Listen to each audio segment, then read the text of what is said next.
স্পন্দন, যার স্বদেশ প্রত্যাবর্তন দিবস উপলক্ষে সারা বাংলাদেশের মানুষ চাতক পাখির মতো আকাশ বনে চেয়ে আছে দেশ নায়ক জনাব তারেক রহমান। প্রিয় সহযোদ্ধা বন্ধুগণ, আমরা যারা রাজনীতি করি, আমরা আমাদের অবচেতন মনে রাজনীতি করি। আপনারা যারা রাজনৈতিক সচেতন, অবশ্যই আপনাদের যৌক্তিক সমালোচনা আমরা মাথা পেতে নিই এবং আপনাদের যৌক্তিক সমালোচনা এবং আমাদের কর্ম পরিকল্পনার সাথে সমন্বয় করে আমরা আমাদের পরিকল্পনা বাস্তবায়ন করি।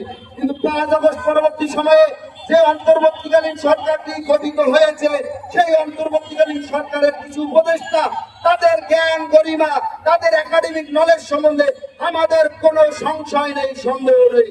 কিন্তু আমি বারবার একটা কথা আগেও বলেছি, এখনো বলতে চাই, মাঠ পর্যায়ে রাজনীতি করা আর একাডেমিক নলেজ দিয়ে মাঠ পর্যায়ে বিচার বিশ্লেষণ করা এক কথা নয়।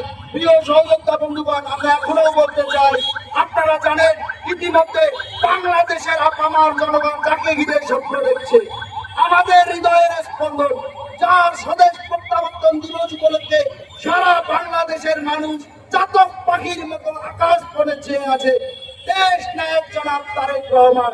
ইতিমধ্যে 31 দফা কর্মসূচি প্রণয়ন করেছে।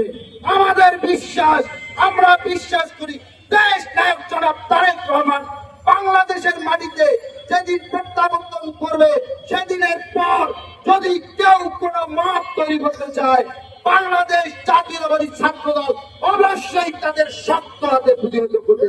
প্রিয় সহযোদ্ধা প্রতিনিধিবৃন্দ, আমি বক্তব্য দীর্ঘায়িত করবো না, আমরা শুধু এটুকুই আপনাদের আহ্বান জানাবো। এখানে মিডিয়া পড়ার ভাইয়েরা আছে, বোনেরা আছে, তাদের আহ্বান করবো আপনারা প্রচার করবেন। আমরা কোনো উগ্র, কোনো মানসিক ভাবে বিকৃত মানুষরা যাতে আমাদের ধর্মকে পুঁজি করে উচ্ছৃঙ্খলা তৈরি করতে না পারে, সেজন্য আপনার আমাদের সবার সচেতন থাকতে হবে। সচেতন থাকা, তাদেরকে রুখে দেওয়া আপনার আমার সবার নৈতিক, সামাজিক এবং নাগরিক দায়িত্ব।